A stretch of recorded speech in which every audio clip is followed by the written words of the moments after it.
Imagine going through most of your life having zero self-esteem, being bullied, having an addiction to drugs and alcohol while being depressed, to taking full responsibility for your life and reinventing yourself so you can achieve and pursue your life's purpose and live out your dreams. In this video, Pinky from Team Pinky Muay Thai will be sharing his very raw, eye-opening story that's very inspiring as well. That's coming up. Hey everyone, it's Cory and welcome to my channel. It's all about motivating and inspiring people to choose life through my own experiences, positive and negative. And if you're a new viewer, can you please consider subscribing? Let's get into it. All right, Pinky, well, I really appreciate you joining us today on the video.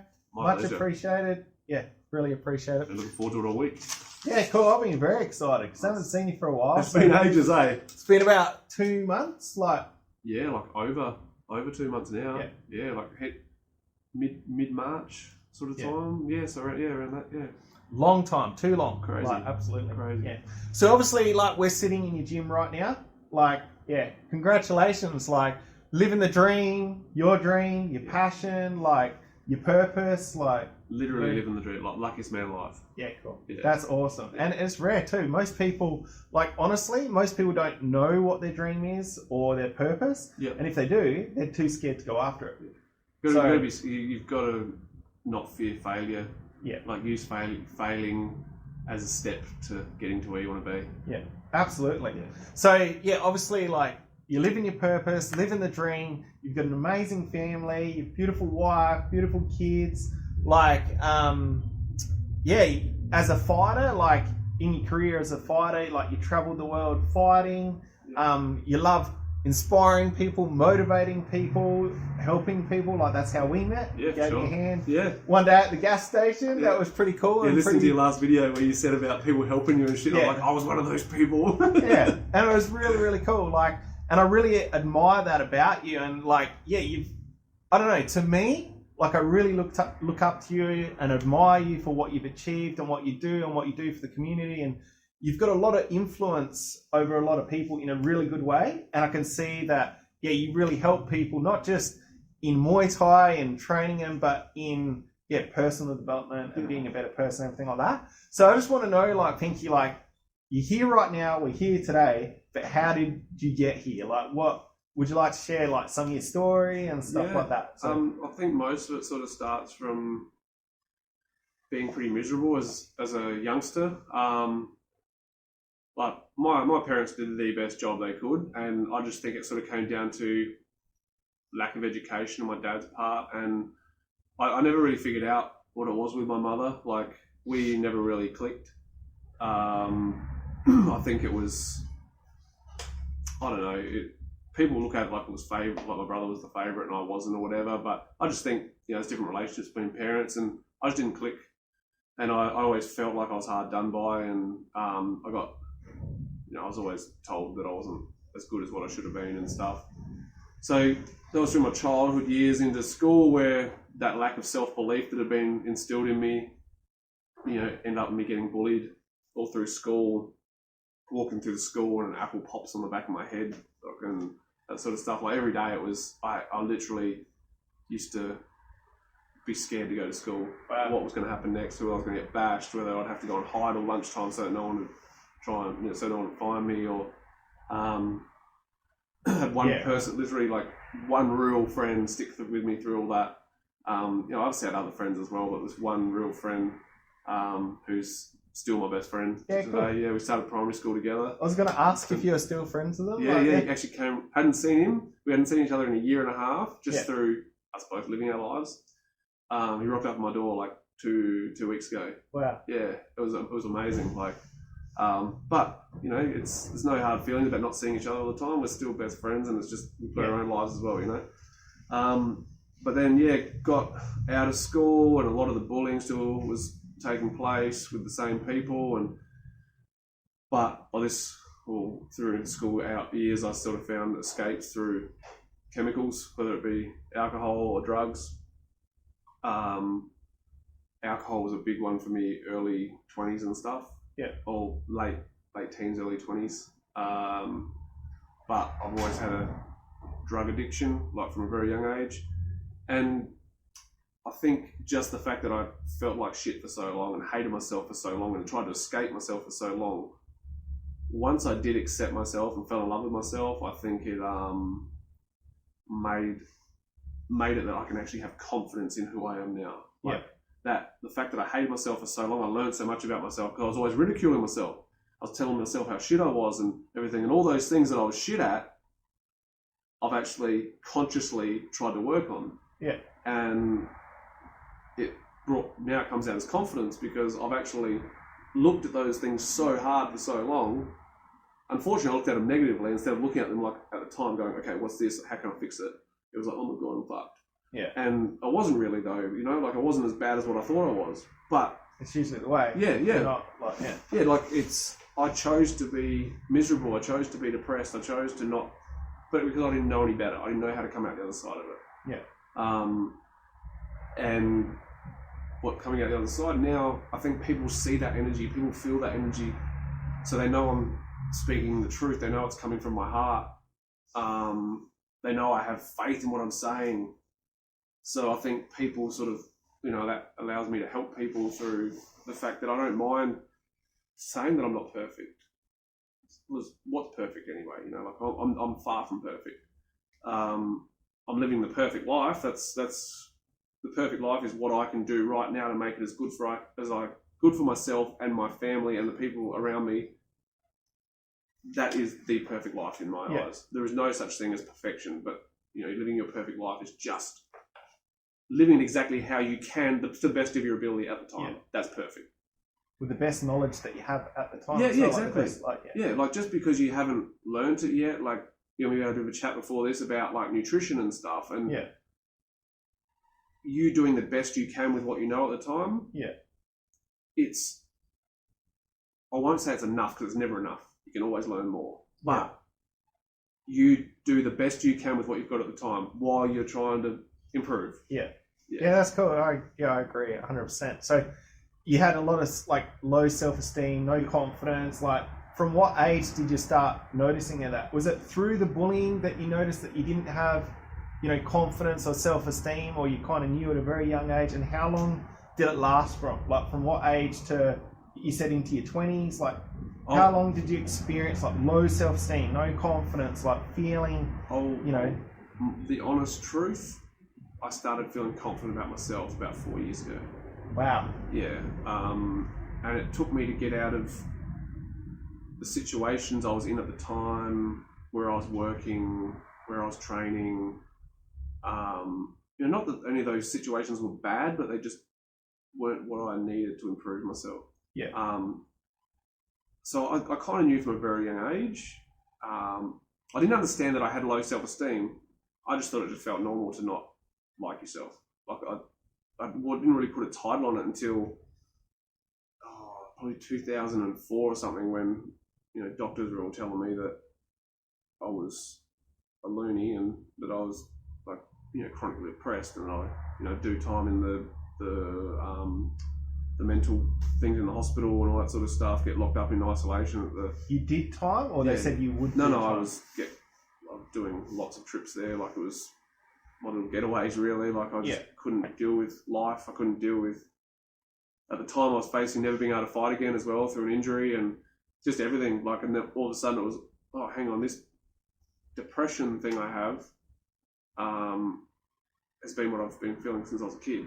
Wow. Yeah, and a long time. Like, I crying as a teenager, where it just at the wrong times, like, you know, just knowing that I was just crying because I didn't love myself.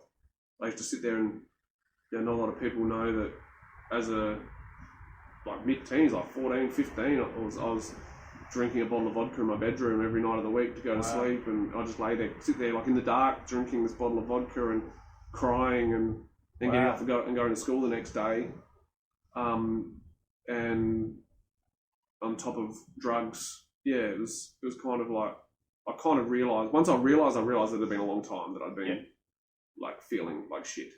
I just thought it was the norm at the time. Wow. Yeah, right. And did anyone try to help you along the way, or you obviously, like, when you said you were going for, like, to the mental, like, the, what do you call it? The The hospital, psych ward, stuff like that. Yeah, I forgot the name of it. Like, how did you get to that point? Like, did you seek help yourself, or did someone else recognizing it? Like, how did you, end up going to the psych ward in the first place? Did you? The way I ended up there was, so I had a fight in 2004 where I injured myself, and the weeks after that, I started getting like violently ill, like physically ill, like really like vomiting, out of control. Thought it may have had something to do with me getting back on alcohol or whatever. But I was in hospital, I think the second bout of this, and they're like, it's actually things that you said to my mum, and I remember hearing them talking to my mum, and I'm in my 20s, I'm old enough to, wipe my own bum, but my mum was there, and they were saying to my mum, like, he's got like chronic like anxiety, depression. It's the anxiety that was making me sick. Wow. Yeah, and that's sort of where. But once I got diagnosed, where I sort of gave up on life. I gave up for a long time because all of a sudden I had I've got an incurable illness. That's why I don't recommend anyone getting diagnosed with depression. If you feel like you've got depression, work on yourself. Yeah. Don't go and get a doctor to tell you you've got depression, because that just opens the door for you to give up on life. So you kind of like, they labelled you, they diagnosed you, you took it on board, owned it. And just like, I can relate in a way. Like, it was funny. Like, I don't know if you heard the story, I got set on fire by a crazy man. Yeah. And I was doing all right mentally. Like, I was doing really well until the police said, you are a victim of crime. As soon as he said that, I owned, and I was like, I'm a victim. And as soon as I took on that mentality, no joke, I went downhill. I was playing the victim card. Yeah. So I can kind of relate in a way. Like, that's interesting you say that. It's funny, like, because we're trained from a very young age, through schooling, through everything, to be a victim. Because being a victim is taking the easy route. It is. 100%. And this is where I think I set myself apart now from a lot of people, that if things aren't going right, I'm not a victim to nothing. Like, I own it. And owning it is actually the scariest bit, knowing that you actually have to take full ownership of a shit decision you made. Yeah. Like, you see it all the time with people, like I've said it with my fighters. I made a bad decision and owning it, like, straight up, I probably should have done this. I probably should have done it like this. Owning it is the scariest thing, but also owning the wrong side of it is also a really scary thing. Like, it's when, like a doctor tells you you've got depression. Oh, I've got depression. You don't know any different. Yeah. Our trust for the medical industry is way too high. And me, having been through what I've been through and knowing now that it's all about selling pills and stuff, I can see through it miles away. But when they're going, okay, you need to see a psychiatrist, you need to see a psychologist, you go to a psychiatrist, they up your pills, they give you another pill, they then tell you that unless you take these pills, you're not going to be well, and you believe every single bit of it. Yeah. And man, it's a deep, deep, deep hole. And you don't get better. You get better from seeing psychologists because they're not about the meds. They're about teaching you how to. But by the time you get to a psychologist, you've usually been past the med path. Yeah. And you're still on it, and then you're trying to work on your brain that's not quite working because you cloud it through meds. Yeah. I'm very passionate about it, and it's I think being a victim on top of being brainwashed by the medical industry is two very toxic things for everyone's mental well-being. Yeah. Especially in an era like today, like today's day and age, like everyone's entitled, everyone's a victim because it's easier than, like I was saying before, it's easier than actually putting the hard yards in. If I'll be the victim and I've got depression, then I have an excuse not to fuck up. Sorry. But you have excuses. Excuses. Oh man, everyone loves an excuse. It means you don't have to take ownership. Okay. Once there's no more excuses, you own everything. And this day and age, I think it's way easier to make an excuse. Yeah. And to not put the effort in and blame it on someone else and hide behind a persona that's on social media that you put up, and being one person, who you are is actually something totally different. Yeah, gone off a bit of a tangent. But, that's all right. Yeah. It's like, this is the honestly, this is the reason why I wanted to interview you, is because I know, like, through our conversations, and I spend, through my wife training in Muay Thai and you training my wife, like, I've spent enough time around you to listen to what you say and watch what you do when you're taking action and being around people, and you don't play the victim, you take responsibility. Yeah, like, and that's the reason that, I really wanted to interview you as well. Like, I do appreciate that. I just think owning who you are is number one. Yeah. It doesn't mean that you're not good enough, because who you are isn't who you should be. Yeah. But don't let someone else's opinion be telling you who you should be. Yeah. Be who you believe is the best you can be. Yeah. And own every single bit of it. When you make a mistake, sorry, that was my fault.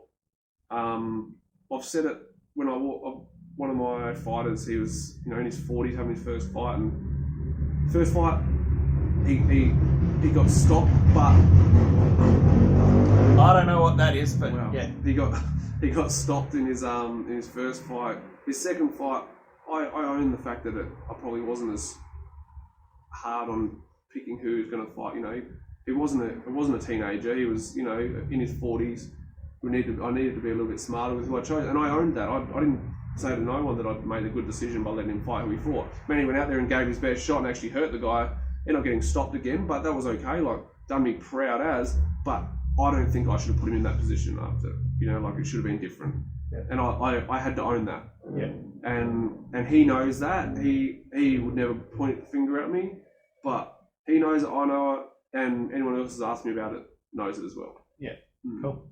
All right. So another question is, what's the best advice you ever received, and who from? I suppose probably the one thing, because my grandmother saw me struggling, and those who know me know that my grandma's very special to me. Yeah. She saw me struggling very early on, and I have a tattoo on my arm which just got translated into Thai from what she said to me, but she taught me sort of like about destiny, and I think the fact that we can do our best us, but there's always going to be outside powers that, somehow drag you along the way, and if things are meant to be good, they're going to be good, as long as you don't focus on the negative. Then, if you focus on where you're at, if you focus on that point where you're at the time, your destiny's going to roll along. And that to me is probably one of the biggest defining moments in my life. Like, as far as I remember sitting in a kitchen, sitting there talking. I was in tears. I was just depressed about stuff, and just talking. And I remember her saying about destiny, and this is coming from, at the time, she would have been, 80s or something. She's 95 now. She would have been early 80s, I guess.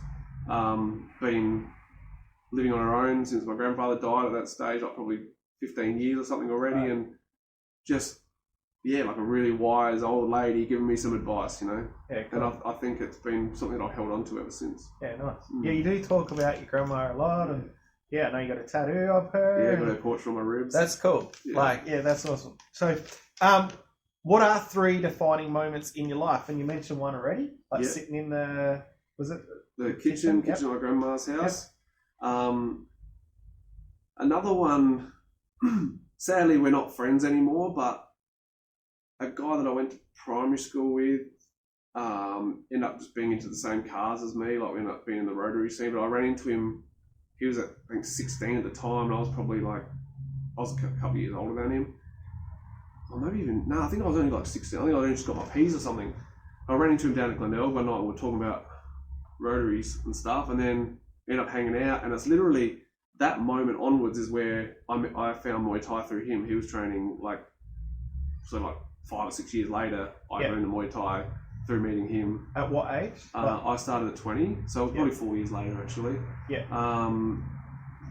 He literally everywhere that I've got to in my point of life from now, like where I am now, whether it be this sport, whether it be my group of friends that I sort of started hanging out with, it all sort of led from that point. Yeah, right. Yeah. Meeting that guy. Yeah, running back. We were in the same footy team when I was Okay. like 8 and he was like 6 or 7 or something, and then Yeah, right. never really spoke or whatever. And then he was still in high school when I was out of school by then, dropped out or whatever. And I used to pick him up from school in my car like every afternoon. Yeah, and, right. Yeah, it was just, and it was one of those just defining moments, eh? And probably the other one, it's probably cliche, but sobriety. Yeah. Um, Well, that's one of mine. I'd probably yeah, for sure. But I'd probably make it actually go back a little bit further. 2 people that I was heavily involved with at the time. One was like my boss. One was like a girl that I was training / dating. Not whatever. They both said to me, like, if you want to get somewhere in life, being the way you are is not going to get you there. Like, you want... And being the way, was that depressed or... Addict. Yep. Every time you're down, it's, grab a needle or, like it was, or grab some prescription meds, whatever happened to be at the time. But it was like, these 2 people just planted the seed that one day I was just like, I'm done. Wow. Yeah, I had, I dropped the ball, I got off my head at a fight show in front of everyone. And then the next morning I was like, I can't believe I did that, I'm done. And yeah. So were you like using drugs at the same time as fighting, or like when you weren't fighting, when you weren't training, you were using drugs? Like, how did it work? Prescription drugs I used pretty much the whole time. Yeah. Had a big Valium addiction. As far as like the illicit stuff, if I was fighting, I wasn't using. Yeah. Illicit being heroin. Okay. Yeah. Anything that's not pharmaceutical. Yeah. But a lot of people know that I wasn't really into uppers. I wasn't into like coke and the meth or whatever everyone was doing. Tried them all, but that was it. But I was into the downers and escaping into sleep land, into la la land. It was kind of where I was at, And but Valiums and stuff, like I'd be catching a bus down to Phuket from Bangkok for a fight. It's a 14-hour, 12-hour trip, and I'd take 30 Valium for the trip, and yeah. As in consume 30 or take them on you? No, I'd take them all at once. Dude, like that's... I'm surprised you're still sitting there. Well, like, is that a lot? Like, seriously, it sounds like a lot to me. Like, if you had 1 5 milligram, you'd go to sleep. I was having like 30 10 milligrams. Wow. But that Xanax. But when I actually stopped Valium, so I stopped Valium while I was building my first gym, because I couldn't remember. In Australia? Yeah, I could. So 4 years ago, I got off the prescription medication. Yeah. It was building the gym. I was like, I can't remember actually building the gym. It was actually one of the biggest moments at the time. I thought, it was one of the biggest moments of my life was setting up my first gym, and I couldn't remember. I was flashbacks of doing it because I was off my head the whole time. Wow. But I was averaging 50 Valium a day. Some days I'd take 100, some days I'd take none. So if I would be asleep, how did you function? Like you could walk around, function, or you'd be asleep. It's one of those things with Valium. It's like if you fight it, if you fight the sleep, or you don't actually just lay down. Like I could go to sleep at any time if I laid down, but if you work, you just do la la land. Okay. Like it's just you just turn into a zombie. And like I got permanent damage now from them, like nerve damage and stuff, and I get I don't know if you have restless leg syndrome or whatever, but my whole body tingles. Wow. If I'm overtired and stuff, but yeah, you can't regret it. It is what it is. Yeah.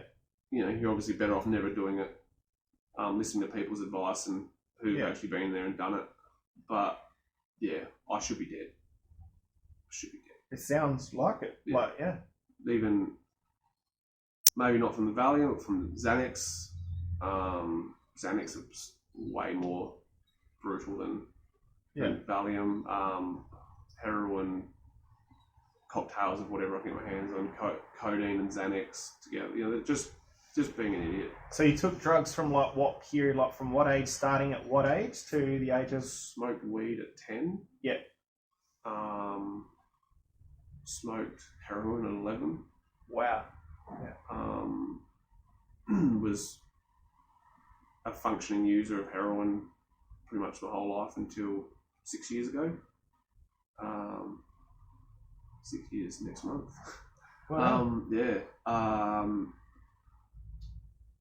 Prescription meds. The minute a doctor told me I needed medication to survive. The minute a doctor told me that I had a mental illness and that medication would help me. Yeah. The more I could get, the better. The more. Is that how you became addicted to prescription drugs? Is from that? 100%. 100%. Gotcha. From a. So it wasn't that you, before that you like someone's at a party like take this one, like when it comes to prescription stuff, like, that's like, wow. I'd never really done the prescription thing until doctors gave me a prescription. Wow. And they said, all right, you need to take this. I was on the way home from hospital, that same visit where I was telling you about, where the doctor had diagnosed me. Yeah. They gave me my first Valium. Yeah, right. Clear as day, laying zonked out. One Valium, 5 milligram Valium. Just knocked you out. No, not at all. Laying zonked in the front seat. The seat's laid back in my mum's car. She's driving me home. We're in their Camry. I'm laying there and I was like, Mum, I understand why people get addicted to this stuff. Wow. Like, wow. Another big defining moment. Yeah. Like, just from that moment onwards, chasing Valium as much as I could get of it. Wow. Yeah. That's, yeah, well done on, being like clean, not using anything like that. That's awesome. For how long now? Well, if I'm going to be honest, I've smoked some weed and stuff over the years, and or had like cookies or whatever. Yeah. But as far as chemicals, not from the earth. Yeah.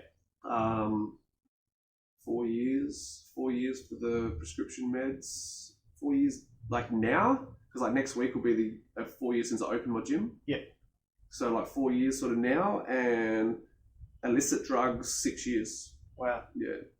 And not even, like, the thought of it repulses me. Like, I had a migraine 2 days ago, and yesterday, sorry. I had a migraine yesterday, and I took something with codeine in it, and I literally felt sick. Wow. Yeah. But I couldn't get by with it. Like, I was beyond functioning. Like, migraine was bad.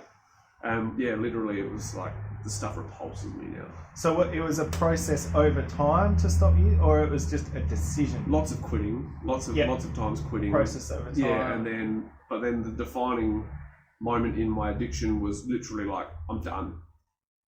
Just had enough? Yeah, like the illicit stuff, like the heroin, bang, like overnight, never touched it again. And every time I quit in the past, I did 4 years without it at one stage. But what were you doing what were you doing in that 4 years? Was it you replaced it with something positive? A woman. Yeah. Replaced it with a girlfriend. And she was the reason why I stopped it. So it wasn't, I didn't stop because of me, I stopped because of her. Yeah. So, the age old, if you don't do it for yourself, you're never really doing it properly. So what's keeping you not using now? Because I love myself. Nice. Cool, man. And I'm living the dream. Why do I want to escape the dream? Yeah. Yeah. So you deal with like a lot of low self-esteem, everything like that. You started like using drugs, and it was only up until how many? It wasn't that long ago when you said you really like you had more confidence. The minute I got off prescription drugs, literally the minute I got off prescription drugs, I started realizing that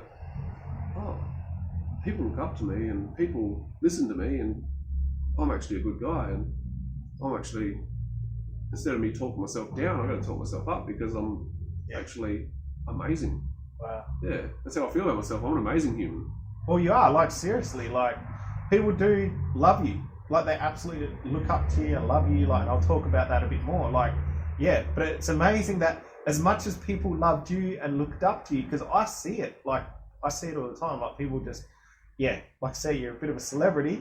People do look up to you. But it's amazing that it didn't matter how much people looked up to you, liked you, loved you, you didn't feel the same about yourself. It's like I've done a lot of research into, and this is a good thing for the path that you're heading down, like with your with your YouTube channel and stuff. Like I've done a lot of research into the brain, like how our thought processes work, and we're programmed. Like unprogramming something takes a lot of effort, and everything that happens in a child's life, people like think they can do whatever they want in front of a child who's under 5 years of age, but you're literally programming them for the rest of time. Mm-hmm. And whatever you have done, whether you're sitting there smoking bongs every day, whether you're drinking a glass of wine with dinner every night, whether whether you're abusive, whether you're hating yourself, you've taught that child those traits for the rest of their life, and they are going to be trying to undo that for the rest of their life. 100%. And my mother hated herself. Wow. She's me growing up, self-confessed bitch. Like she would tell you straight up, "Yeah, I'm a fucking bitch," or without the F word because she doesn't swear. Yeah. But it came through her. I don't know why, because both her parents were amazing, all that sort of, but she didn't love herself, and she still doesn't love herself. Do you talk to her, if you don't mind me asking? We've just started a relationship again recently. Yeah. And it's actually been really good. Like I've caught up with them like once a week since all this has kicked off, really. Like I only just met my son. Wow. So, yeah. It's been huge. Yeah, because your son's how old? 3 and a bit. Sorry, whose son? My son. They've only just met my son. Oh, sorry. I got confused. Yeah, they've only just met my son. Gotcha. Yeah, so they met him really quickly, really briefly, about 5 days after he was born. That's how long it took my mum to get into the hospital to see first grandson. But I've just got back in contact with them, and it's actually been really good. Yeah. Like, and mum also knows now that I'm not a victim and I won't take the shit. So don't try and shoot me down. Don't try and make me feel like shit, because I won't. I don't mind just going, all right, I'm done. Like I'll walk out, you know. That's self-love, man. And that's the thing. Like self-respect. I've self-love, reprogrammed. Like, yeah. And don't get me wrong, I still go back to. I have to sometimes check myself and go, hang on, that's 15-year-old Pinky coming out. Yeah. Or that's the way I sort of look at it as my alter ego. My alter ego is Kai, my birth name. Yeah. So. Is that your birth name? Yeah, my birth name's Kai. Yeah, interesting. Yeah. Real, like my name now legally is Pinky. I've changed it. Yeah. But that's who I am. And I used to say, well, I made Pinky. My parents made Kai. Well, that's not true. I didn't make Pinky. Everyone who's had a contributing part of my life has helped create Pinky. Whoever's in my life since Pinky started, we'll get onto that in a minute. Yeah. But I just think the Pinky has been the improving person. Yep. The Kai was the victim. And I just don't believe my mum loved herself ever. So that was what was programmed in me from a very young age. Yeah. And I followed that path. Can I ask, how long ago did you change name to I only legally changed it last year. And how long have you taken it on board as your name? Since 2006. Okay. Yep. To a point where I actually introduced myself as Pinky to someone at the IFMA amateur world titles in Thailand. Yeah. And one of my really close friends from Switzerland, who I'd only been with like 2 months beforehand. Yeah. It literally the process had taken place in that 2 months. Wow. And he was like, yes, your name's Kai. Like he and I was like, oh, well, not anymore. Pinky's who I am. Wow. Yeah, I've got a nickname now. And that's been a part of the process to become who you are. It's honestly, another big defining moment. I don't think I asked you the 3 defining moments for your video, and I don't think I can find 3 ultra defining moments, because there's so many that have snowballed, like little changes that have end up being massive changes. But starting the Pinky thing was me starting I sort of had something to something to create. Having that name then was like, oh, I need to create the person that goes along with Pinky. Reinvent. Reinvent myself. Reinvent myself to suit the name. And I was already wearing lots of pink. That's why I got called Pinky. Yeah, cool. I had pink hair. And that was one of my questions. I was going to ask you how you came with the name. I might as well add this into this story. Yeah. Literally, it's not overly exciting. I was riding down the street on a motorbike, pink motorbike in Koh Samui, Thailand, and a bar girl, like there's all the girly bars, and one of them's like, "Pink man, where you go?" Pink man. Yeah. And everyone laughed, and I just laughed and kept on going. I was like, I'm going to training, I was already speaking a bit of Thai, so I think I said it in Thai. And then next day it was like further down, it's like, Pink man, as I was riding past the bars, and it spread the whole length of this street. Then I got to the gym, and actually a dude from Melbourne who was at the same gym as us, honestly, I can't remember his name and stuff. I'd love to get in contact with him now that I go to Melbourne a lot. He just shortened it to Pinky. Wow. And that's how I remember. I'm pretty sure it was him who shortened it just to Pinky. And then, I was like, because being Kai, Thais, it's not really a word that you either say Kai, which is like egg. So then they think you're talking like testicles. Yeah. Oh, okay. Or they say cry, like crying. Yeah. Like I always struggled to even get the name across to them, you know. So Yeah. So now legally my name's Pinky Donald, and Yeah, cool. yeah. I was always curious, like, how you came up with the name. The normal one I usually say is a little penis. Like, Yeah, right. Little Pinky. Yeah. Like, yeah. Well, I've got to be honest. We had a galah, a pink galah, and we called it Pinky. Oh, really? Yeah. So, like, Sweet. I didn't know if I I should bet say he's that. annoying. Oh, he squawked a lot. Like, he squawked a lot, but he was cool. I squawk a lot. He danced a lot. A lot. So, yeah. So, it's interesting that you talk about, like, the programming. I don't know if you saw my video, but I did it on limiting beliefs. Yeah, for sure. Yeah. And that's what limiting beliefs are, is the program that you receive as a kid. Yep. So, you know, a lot of people, like, people can finish a sentence like, money doesn't grow on trees, Yeah. right? Everyone can finish that. And usually if you can finish it, it's just because you usually grew up with a lack of money. And there's nothing wrong with that. It's just the way it is. And so that becomes a limiting belief. Yep. And kids can just rattle it off. Yeah, for sure. And then, you know, it's like, which means that you think money's scarce, you're going to grow up and it's not abundant, which does affect your income earning potential. Yeah, 100%. Like, and it's the same you restrict with, yourself. like, You put a ceiling on what you can earn. Of and course. Stuff. Yeah. So obviously you did it with, like, your confidence. You said, like, it's interesting. I've done it financially as well. I grew up in a house with not a lot of money, and every dollar meant the world to us. And I think you and me spoke about this last winter when you gave me the challenge about building the gym up, and which I'm still very grateful for. And at the time I was still like, oh, you know, I could be doing better, but, you know, it's who I am. This is who I am. Like, do I deserve to be making money? Yeah, I deserve to be making money. Of course. Yeah. I deserve to be rich. Yeah. Like, 100%, yeah.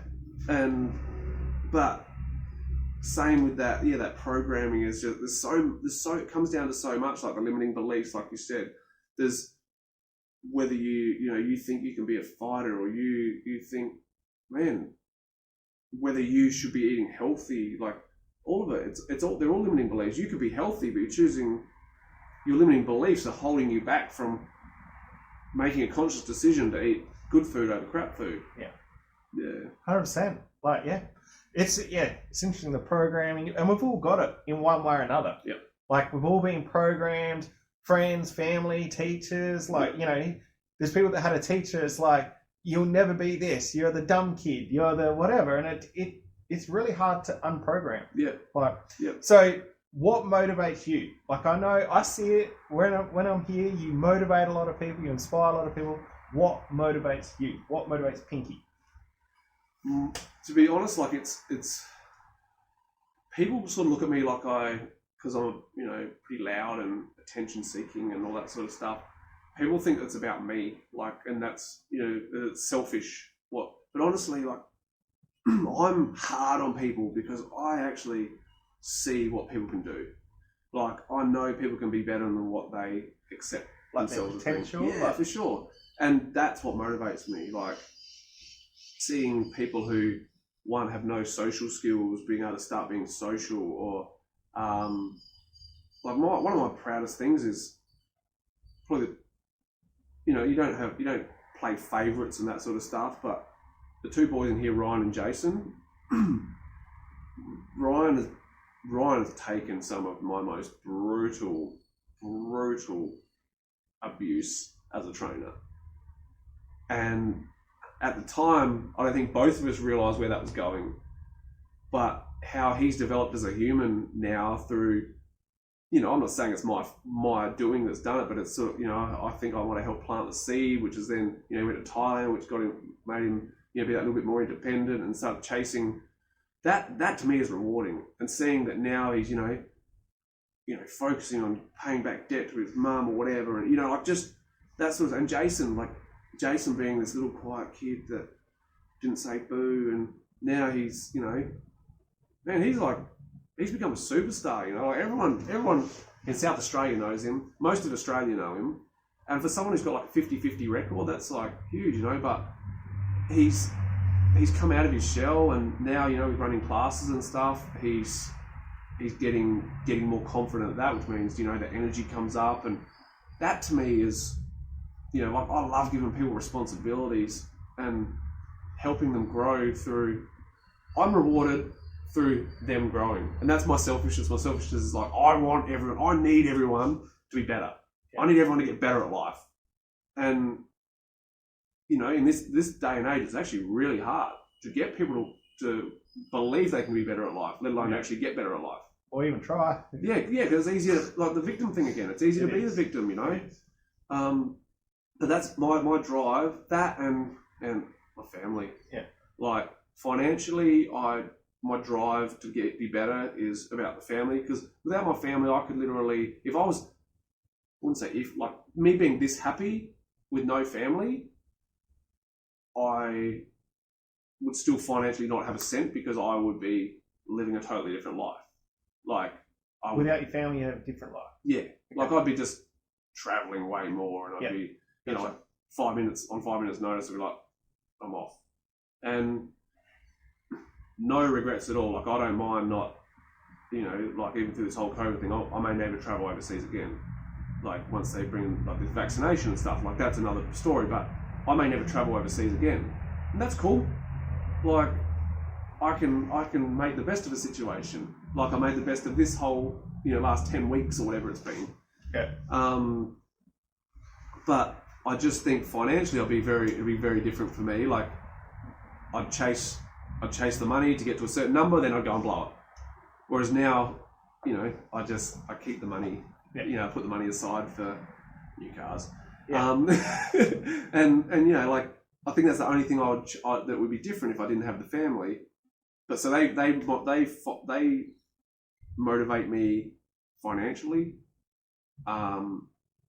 My students motivate me mentally, and my heart. They feel my heart. Yeah, cool. Like I love seeing people get a kick right, or you know, all of a sudden they're starting to make power, or just getting through a session and not gassing out, not having a vomit, and you know, it's the best. Yeah, no, it's the best. It is really like very non-selfish. My selfishness is very non-selfish.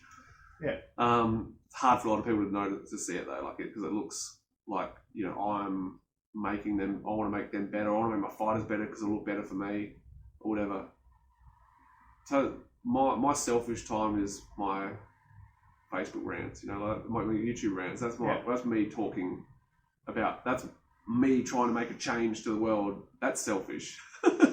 But we have chats, like obviously, like and you're talking about your fighters, but you're always talking how to get better yourself, build your business more. Not only it's not about you, and this is what you always say in conversation. It's so you can employ your fighters like after they finish fighting. Like you're always thinking, like our conversations about like I want to grow the business, build the business like this, so I can employ this person, do this, help them.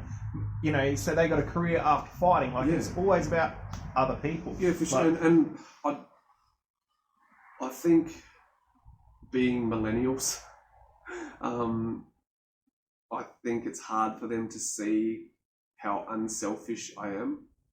How me being hard on them is actually kind of what they need. It's quite upsetting actually sometimes to know that people get upset at me because I'm so hard on them to improve and to put more effort in or whatever. But nothing would make me happier than to come out the other side of this. Like someone racks up their 50 fights, they're no longer a fighter. They've given up so much of their life for it, like I did. I could have had a good job. I could have had all that, but I chased this Muay Thai dream, which is a very broke ass dream, and not much money in it. There's no money in it.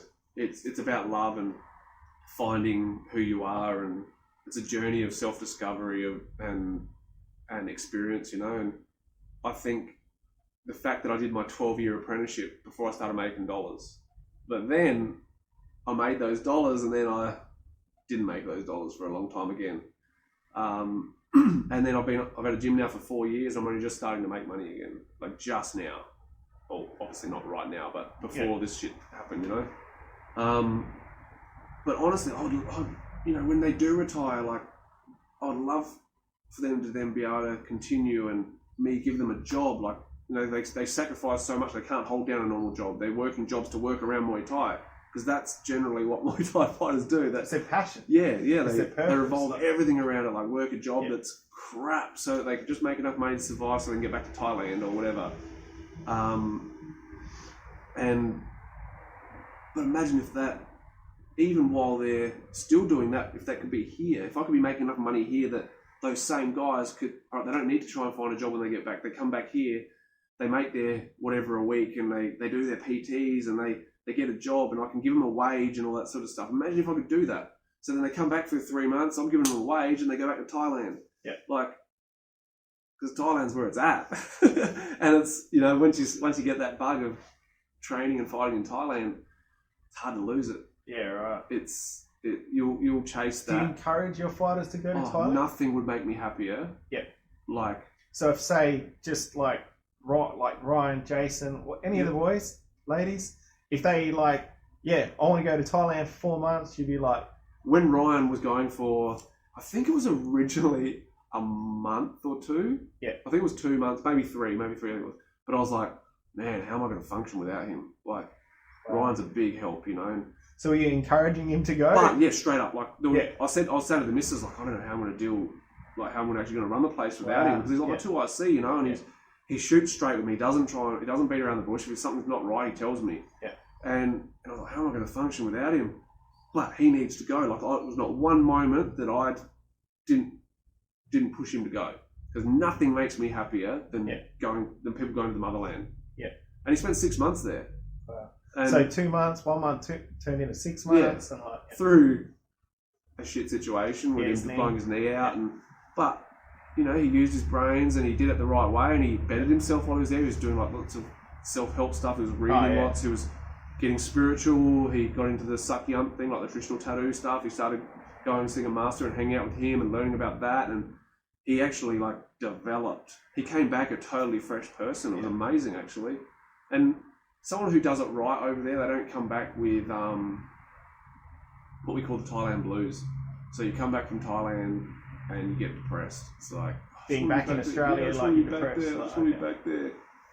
When you do it right, when you do a Thailand trip right, and you come back at the right time for that trip, you don't get the blues. Yeah.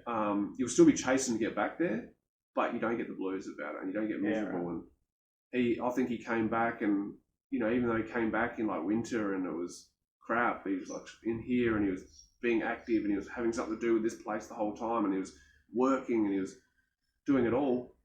But I have no doubt that once his knee's back, I have no doubt. Like, I didn't expect him to come back. So if he didn't do his knee, I wasn't expecting. I was expecting 12 months. We ain't seen Ryan. Yeah, right. And nothing would make me happier.